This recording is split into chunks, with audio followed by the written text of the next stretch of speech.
teman-teman, bertemu lagi dengan saya Lucia Maristella, mahasiswi semester 3 Prodi PGSD Universitas Terbuka UPB JJ Serang. Dalam video ini, kita akan mendalami kembali mata kuliah Bahasa dan Sastra Indonesia di SD, khususnya materi seputar modul 4 sampai dengan modul 6. Dalam modul 4 ini, kita akan membahas tentang menggunakan kosakata yang tepat. Pada kegiatan belajar yang pertama, kita akan mempelajari semantik dalam bahasa Indonesia. Apakah yang dimaksud dengan semantik? Semantik berasal dari bahasa Yunani, sema, yang berarti tanda atau lambang. Semantik dapat diartikan sebagai ilmu tentang makna kata dan kalimat, pengetahuan seluk-beluk dan pergeseran arti kata, serta bagian struktur bahasa yang berhubungan dengan makna ungkapan atau struktur makna suatu wicara. Tujuan atau manfaat semantik secara umum, yaitu sesuai dengan pengertiannya, adalah dengan adanya pengetahuan dari semantik ini akan membantu dan memudahkan para penulis seperti para jurnalis dalam memilih serta menentukan penggunaan kata yang akan digunakan, di mana makna yang disampaikan ini haruslah tepat. Sedangkan tujuan semantik dalam dunia pendidikan, khususnya bagi seorang pendidik atau calon pendidik, adalah sebagai pengetahuan mengenai semantik akan memberikan manfaat secara teoritis dan praktis. Secara teoritis, semantik akan membantu dalam memahami dengan lebih baik mengenai konsep-konsep bahasa yang akan diajarkannya. Sedangkan fungsi pembelajaran semantik adalah yang pertama, dapat memaknai suatu makna atau arti dari suatu simbol. Yang kedua, dapat meningkatkan kemampuan berbahasa seseorang. Yang ketiga, dapat memudahkan wartawan dalam mengolah kata saat memberikan informasi kepada masyarakat. Sedangkan, apa sih yang dimaksud dengan ragam makna? Menurut Cair dan Mulyastuti, terdapat 4 macam ragam makna, yaitu makna leksikal dan makna gramatikal, makna denotatif dan makna konotatif, makna konseptual dan makna asosiatif, serta makna kata umum dan makna kata khusus. Kita akan bahas satu persatu secara lebih detail. Makna leksikal. Makna leksikal adalah makna yang sesuai dengan referennya atau sesuai dengan hasil pengamatan panca indera kita. Makna tersebut nyata dalam kehidupan kita sehari-hari. Contoh kalimat dari makna leksikal adalah adik sedang tidur di kamar. Kata tidur berarti sedang beristirahat. Yang kedua adalah makna gramatikal. Makna gramatikal merupakan makna yang muncul karena proses gramatikal meliputi pengimbuhan, pengulangan, dan pemajemukan. Oleh karena itu, makna gramatikal disebut juga dengan makna struktural. Contoh dari kata makna gramatikal adalah Andre suka jalan-jalan menikmati pemandangan ibu kota. Kata jalan-jalan bermakna berkeliling dan mengalami proses pengulangan. Yang ketiga adalah makna denotatif. Makna denotatif merupakan makna yang menggambarkan kata yang memiliki nilai positif atau menyenangkan. Ciri-ciri makna denotatif adalah menggambarkan arti makna yang sesungguhnya dan tidak ada unsur atau makna lain yang tersembunyi dari makna tersebut. Contohnya adalah kalimat kaca itu jatuh dan hancur berkeping-keping. Kata hancur berarti rusak menjadi pecahan kecil-kecil. Yang keempat ada makna konotatif. Makna konotatif merupakan makna yang memiliki arti nilai rasa negatif atau tidak menyenangkan. Makna konotatif bisa disebut juga dengan makna kias dan dipengaruhi oleh nilai norma yang dipegang oleh masyarakat. Contoh makna konotatif adalah kemenangan tim Garuda menjadi buah bibir di berbagai media. kata buah bibir bermakna menjadi perbincangan. Selanjutnya, ada makna konseptual yang berarti adalah makna kata yang sesuai dengan referennya atau makna yang bebas dari asosiasi apapun. Makna konseptual sebenarnya sama dengan makna denotatif dan makna leksikal. Makna konseptual juga sering disebut sebagai makna kamus karena makna kata di dalamnya sering kita temukan di dalam kamus. Contoh makna konseptual adalah kata ayah memiliki makna konseptual orang tua kandung laki-laki, atau kata pensil memiliki makna konseptual sebagai suatu alat tulis berupa kayu bulat berisi arang keras. Makna asosiatif. Makna asosiatif merupakan makna kata yang ada hubungannya dengan kata tersebut, dengan keadaan yang di luar kebahasaan. Makna asosiatif termasuk dalam makna konotatif dan mempunyai hubungan dengan nilai-nilai moral maupun pandangan hidup masyarakat tertentu. Contohnya adalah rencana jahatnya tidak berhasil dan menjadi senjata makan tuan.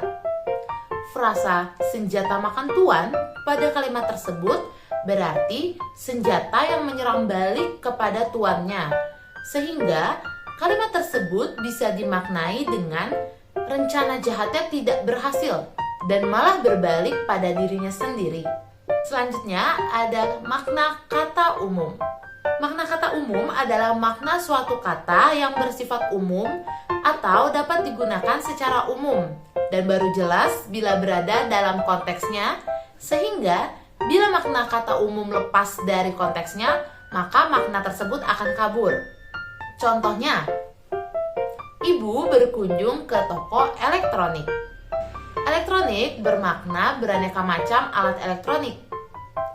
Sedangkan yang dimaksud dengan makna khusus adalah makna kata yang sifatnya khusus dan biasa digunakan di kalangan ilmu tertentu. Makna khusus biasanya disebut dengan istilah dan makna khusus akan tetap jelas maknanya meskipun tanpa konteks. Contoh kalimat yang memiliki makna khusus adalah ibu membeli televisi baru kemarin. Televisi bermakna elektronik TV.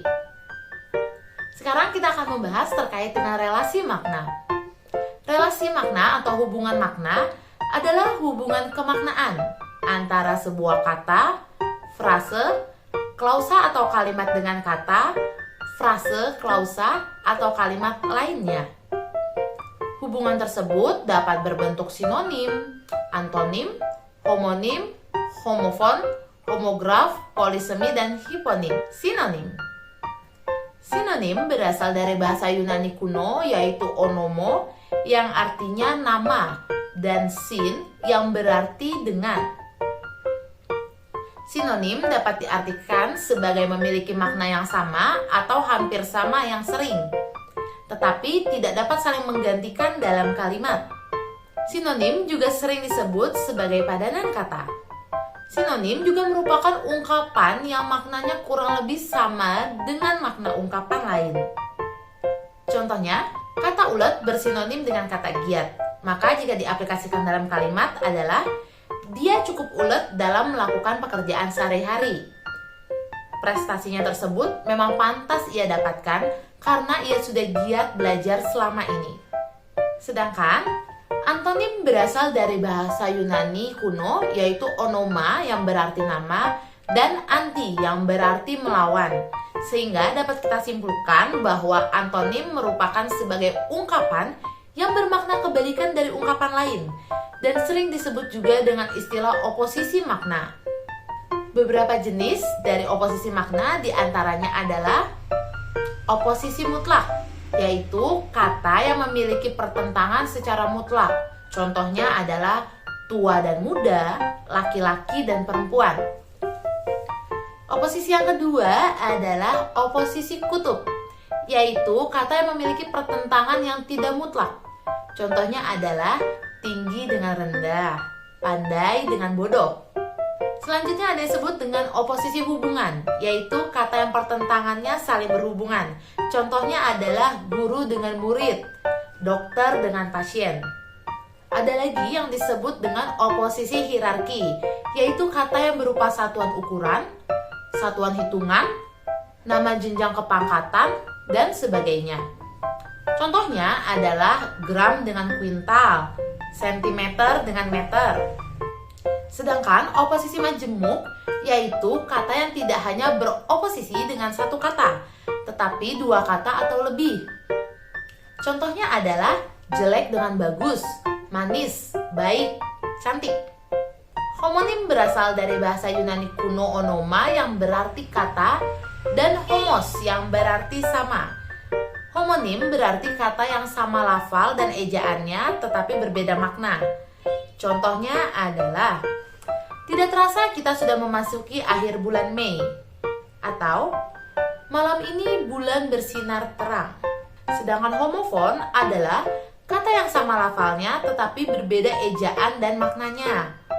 Contoh dari homofon adalah masa dan masa, sanksi dengan sanksi.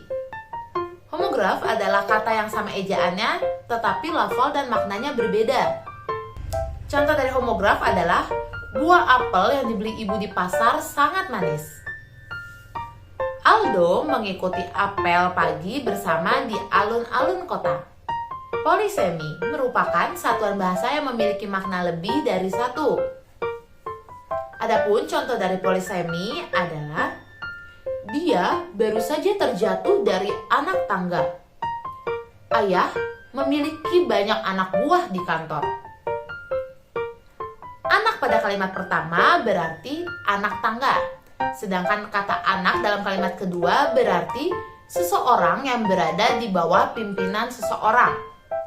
Faktor pembentuk polisemi yaitu ada faktor gramatikal, faktor leksikal, faktor pengaruh bahasa asing, faktor pemakai bahasa yang ingin menghemat penggunaan kata, faktor bahasa yang terbuka dan menerima perubahan. Selanjutnya disebut dengan hiponim. Hiponim berasal dari bahasa Yunani kuno onoma yang berarti nama dan hipo yang berarti di bawah. Dalam kamus linguistik, hiponim dapat diartikan sebagai hubungan antara makna spesifik dan makna generik. Contohnya, apel, mangga, pisang merupakan hiponim dari buah. Sehingga secara semantis, hiponim dapat diartikan sebagai ungkapan yang maknanya dianggap merupakan bagian dari makna ungkapan lain. Sekarang kita akan membahas terkait dengan perkamusan. Dalam sejarahnya, kamus berasal dari bahasa Arab, yaitu kamus, dan berasal dari bahasa Yunani okeanos yang berarti lautan. Menurut Goris Keraf tahun 1986, kamus merupakan buku referensi yang memuat daftar kosakata yang tersusun secara alfabetis disertai keterangan cara menggunakan kata tersebut. Sedangkan manfaat kamus adalah kamus berfungsi sebagai alat perekam data yang sangat ampuh. Selain itu, kamus dapat membuat untuk mempelajari bentuk, jenis, dan kekerabatan kata, serta mencari konsep makna yang tepat. Adapun contoh-contoh jenis kamus yang sering kita temui diantaranya adalah contoh yang pertama yaitu kamus Eka Bahasa, yang berarti adalah kamus yang memuat suatu bahasa yang disusun secara alfabetis dengan penjelasan makna dan contoh pemakaiannya dalam bahasa yang sama. Contoh dari kamus Eka Bahasa adalah Kamus Besar Bahasa Indonesia. Sedangkan contoh jenis kamus yang kedua adalah kamus dwibahasa, yaitu kamus yang memuat makna kata atau gabungan kata suatu bahasa yang disusun secara alfabetis dengan penjelasan makna dan contoh pemakaiannya dalam bahasa lain. Contoh dari kamus dwibahasa adalah Kamus Inggris Indonesia. Sedangkan yang ketiga adalah kamus multibahasa. Kamus multibahasa merupakan kamus yang memuat daftar kata dengan padanannya lebih dari 2 bahasa yang berbeda. Contohnya adalah misalnya kamus Korea, Inggris, dan Indonesia. Sistematika kamus yang baik pada umumnya terdiri atas yang pertama adalah bagian pendahuluan yang merupakan bagian awal kamus. Bagian ini berisi ketentuan khusus bagi para penyusun kamus untuk menyusun petunjuk pemakaian kamus. Bagian selanjutnya adalah bagian isi yang memuat keterangan tentang ejaan resmi, aksen, ucapan jenis kelas kata, definisi, sinonim, dan pemakaiannya dalam kalimat. Sedangkan yang ketiga adalah bagian pelengkap yang berisi tentang kata dan ungkapan bahasa daerah maupun bahasa asing, singkatan dan akronim atau lambang-lambang. Lantas, bagaimana cara yang tepat untuk menggunakan sebuah kamus? Hal yang perlu diperhatikan dalam menggunakan kamus atau kamus KBBI adalah sebagai berikut. Yang pertama ada penyajian lema atau entry, yaitu penulisan lema dan sublema harus ditulis dalam huruf tebal. Kata dasar, yaitu kata dasar yang menjadi segala bentukan atau kata jadian, diperlakukan sebagai lema atau entry, sedangkan bentuk derivasinya diperlakukan sebagai sublema. Contohnya adalah kata banjir merupakan kata dasar yang merupakan juga lema atau entry. Membanjir, membanjiri, kebanjiran adalah bentuk derivasi dari kata banjir yang menjadi sublema. Selanjutnya, hal yang perlu diperhatikan juga adalah terkait dengan peribahasa, yaitu penulisan peribahasa harus dicetak miring. Sedangkan untuk gabungan kata, letaknya di bawah lema atau sublema, disusun berderet ke samping. Bila unsur pertama gabungan kata berupa unsur kata dasar, dicetak dengan tanda hubungan ganda. Apabila berafiks, dicetak dengan tilde. Selanjutnya, kita akan membahas terkait dengan kata ulang dan bentuk kata ulang. Bila kata ulang atau bentuk kata ulang menunjukkan makna jamak, contohnya seperti topi-topi, tidak diperlakukan sebagai lema. Namun, bila kata ulang tersebut merupakan kategori berubah bunyi seperti bolak-balik, compang-camping, diperlakukan sebagai lema pokok dan berdefinisi. Bila kata ulang menunjukkan jamak dalam hal proses, contohnya seperti berlari-lari, maka diperlakukan sebagai sublema dan diletakkan langsung sesudah kata yang berlawanan me atau ber. Selanjutnya, kata ulang yang contohnya seperti laba-laba diperlakukan sebagai lema pokok. Namun, apabila ada kata ulang dwipurwa yang contohnya seperti rerumputan, maka ia akan diperlakukan juga sebagai lema pokok. Sedangkan label-label dalam lema biasanya akan ditulis dengan menggunakan huruf miring. Contohnya, untuk label ragam bahasa, misalnya label hor digunakan untuk ragam hormat. Kata yang berlabel itu digunakan dalam ragam resmi. Yang kedua, ada label kelas kata. Adverb atau adv merupakan label adverbia yang digunakan untuk menjelaskan verba, adjektiva, adverbia lain, dan sebagainya. Sedangkan label penggunaan bahasa digunakan untuk menunjukkan dalam bahasa apa atau dialek daerah kata yang digunakan. Contoh, label JK merupakan label untuk dialek Melayu Jakarta. Nah, sekarang kita akan belajar terkait dengan tahapan menyusun kamus sederhana. Yang pertama adalah persiapan, merupakan tahap mengadakan segala sesuatu yang memperlancar pelaksanaan penyusunan kamus. Seperti misalnya adalah menyediakan alat tulis, menyediakan sumber data bisa berupa buku pelajaran, media cetak, dan sebagainya, atau penyediaan bahan rujukan seperti kamus maupun ensiklopedia. Yang kedua, ada pengumpulan data, yaitu data yang diperoleh dari sumber data akan dikumpulkan secara bersistem dengan memindahkannya, lalu diatur menurut abjad per kelompok kata. Yang ketiga, yaitu pengolahan data, yang meliputi tahap pemeriksaan urutan abjad, penyeleksian data, klasifikasi data, pemberian definisi, dan penyuntingan definisi. Selanjutnya adalah langkah pengetikan kartu induk, yang merupakan kartu entry yang akan digunakan sebagai dasar penyusunan kamus. Setelah itu ada penyusunan kartotek, yaitu kartu yang menjadi dasar penyusunan kamus. Langkah selanjutnya adalah pengetikan naskah berdasarkan kartotek yang telah disusun. Lalu setelah diketik, maka kita akan lakukan koreksi naskah.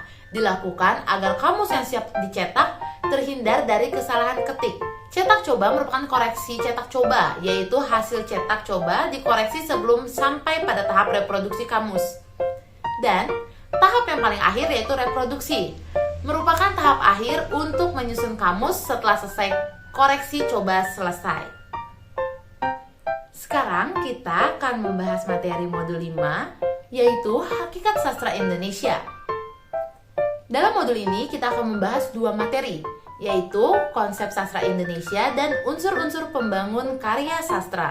Pengertian sastra menurut KBBI, sastra didefinisikan sebagai bahasa yang meliputi kata-kata ataupun gaya bahasa yang dipakai dalam kitab-kitab dan identik dengan penggunaan bahasa yang indah atau bukan bahasa sehari-hari. Sedangkan menurut Jacob Sumarja dan Saini, sastra dapat diartikan sebagai ungkapan pribadi manusia yang berupa pengalaman, pemikiran, perasaan, ide, semangat, dan keyakinan dalam bentuk gambaran konkret yang membangkitkan persona dengan alat bahasa. Dalam bahasa Indonesia, kata sastra berasal dari bahasa Sanskerta yang berasal dari akar kata sas, yang dalam kata kerja turunannya diartikan sebagai mengarahkan, mengajar, dan memberi petunjuk atau instruksi. Sedangkan akhiran tra menjelaskan alat berdasarkan asal kata dalam bahasa Sanskerta yang berarti alat untuk mengajar, buku petunjuk, dan buku instruksi atau pengajaran. Sedangkan sastra anak menurut Santosa adalah karya seni yang imajinatif dengan unsur estesisnya dominan yang bermediumkan bahasa baik lisan maupun tertulis yang secara khusus dapat dipahami oleh anak dan berisi tentang dunia anak-anak. Jadi dapat disimpulkan bahwa sastra anak adalah sastra yang ditulis orang tua kepada anak-anak, sedangkan proses produksinya dilakukan juga oleh orang tua, termasuk dalam memberikan arahan dan bimbingan dalam menentukan buku yang cocok untuk anak-anak. Sastra anak memiliki ciri-ciri yaitu ciri yang pertama yaitu unsur pantangan, yang berarti tidak boleh memuat tema yang menyangkut permasalahan seks, kebencian, kekejaman, atau prasangka buruk. Ciri yang kedua adalah penyajian dengan gaya secara langsung. Maksudnya, sehingga cerita yang dideskripsikan secara singkat dan langsung menuju pada sasarannya. Ciri yang ketiga yaitu fungsi terapan, yang berarti sastra anak yang disajikan harus bersifat informatif dan mengandung unsur bermanfaat, baik pengetahuan umum atau khusus. Sedangkan genre sastra anak terbagi menjadi 3, yaitu yang pertama adalah prosa, contohnya seperti cerpen anak. Yang kedua puisi, contohnya seperti puisi dalam sebuah majalah atau rubrik anak. Yang ketiga adalah drama, contohnya seperti drama anak, yaitu yang terkenal adalah Si Unyil.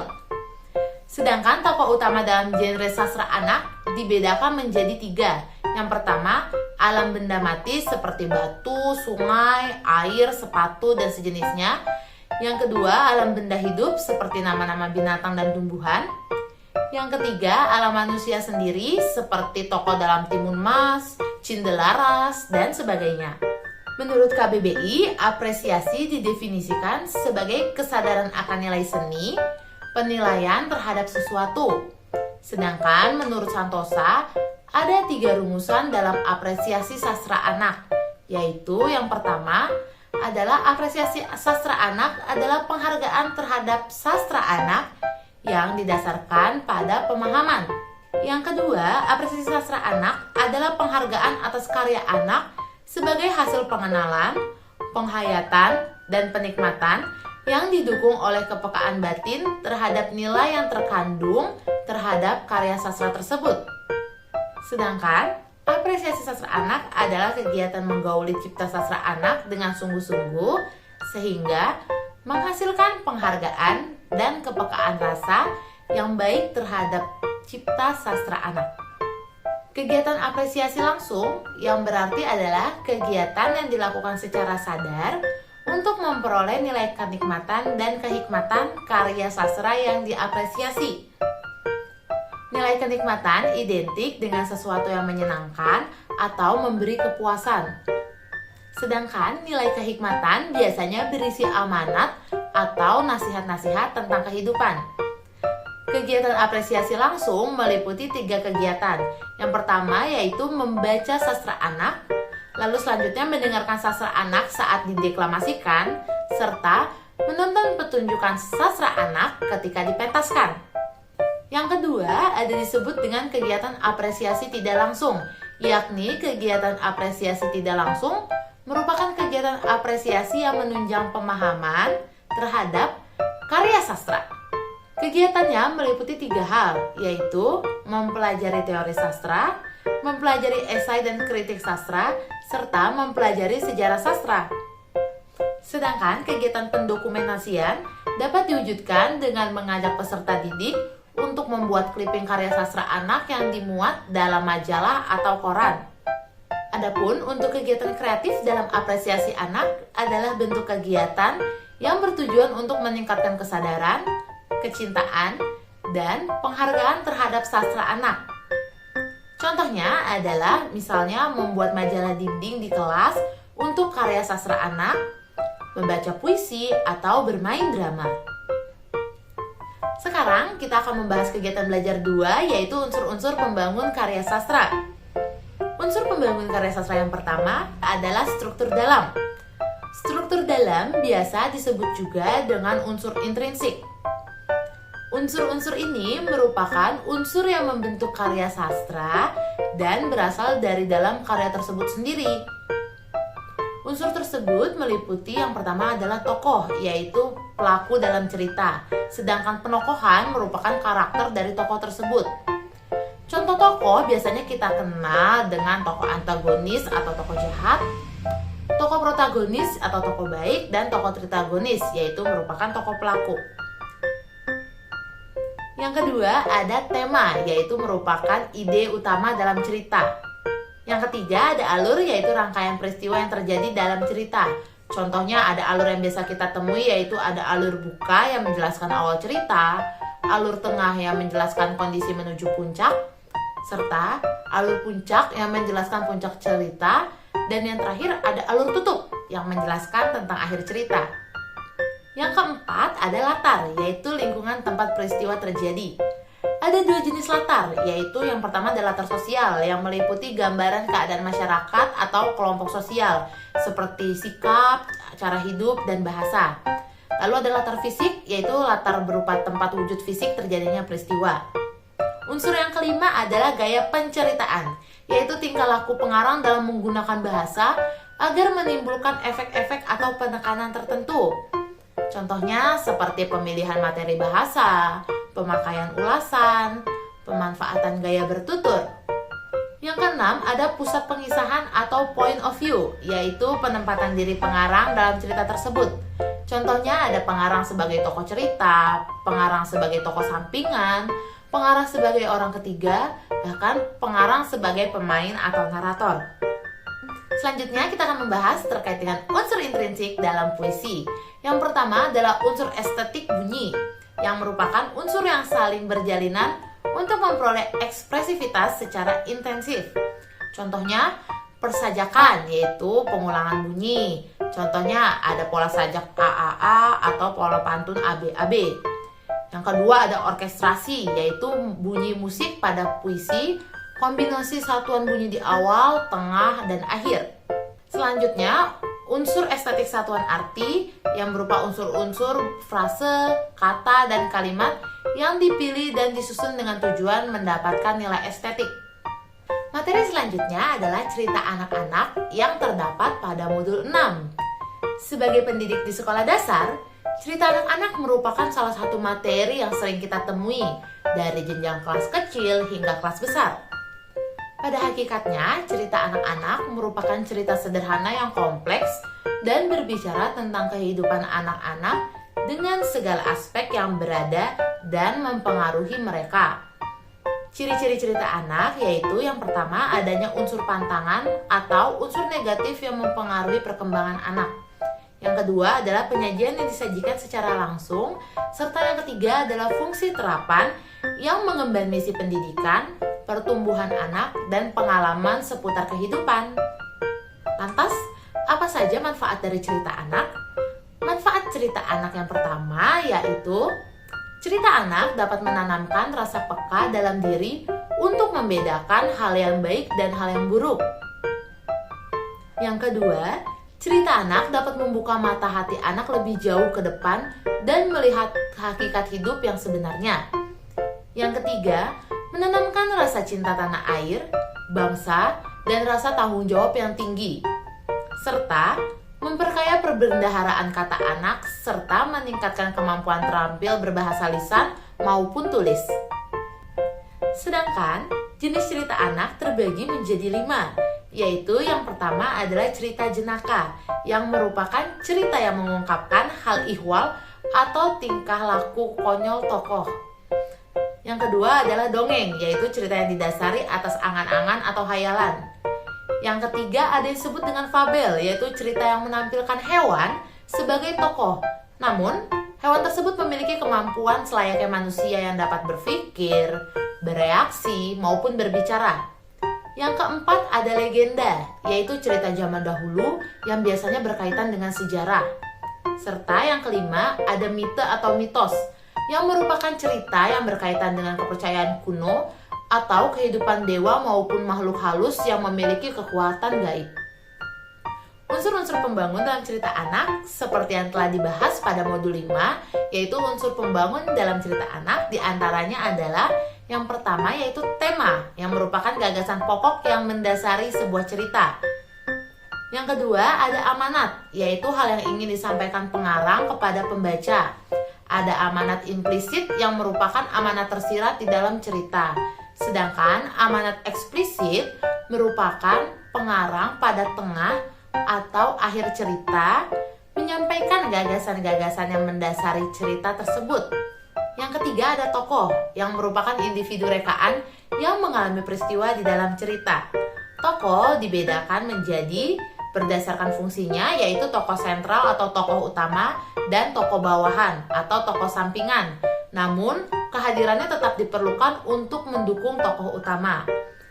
Sedangkan berdasarkan watak dan karakter dapat dibedakan menjadi tokoh datar, yaitu sifatnya sedikit berubah atau bahkan tidak berubah, dan tokoh bulat, yaitu memiliki berbagai macam watak. Yang keempat ada yang disebut dengan latar, yaitu landasan tumpu cerita berupa kondisi geografis, pekerjaan, waktu, dan lain-lain. Selanjutnya ada alur, yaitu jalinan cerita yang disajikan dengan urutan waktu tertentu. Sedangkan sudut pandang disebut juga dengan visi seorang pengarang. Secara garis besar terdapat sudut pandang orang pertama atau akuan, sudut pandang orang ketiga atau diaan, dan sudut pandang campuran. Selanjutnya kita akan mempelajari tentang analisis cerita anak.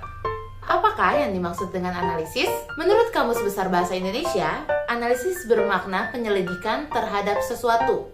Sedangkan analisis cerita anak merupakan suatu kegiatan menyelidiki atau mempelajari secara cermat tentang segala yang ada dalam cerita anak-anak. Adapun unsur-unsur yang perlu diperhatikan dalam menganalisis cerita anak adalah yang pertama, tema. Tema bertujuan untuk mengetahui tema atau gagasan yang disampaikan pengarang sehingga bisa mengetahui amanat yang disampaikan.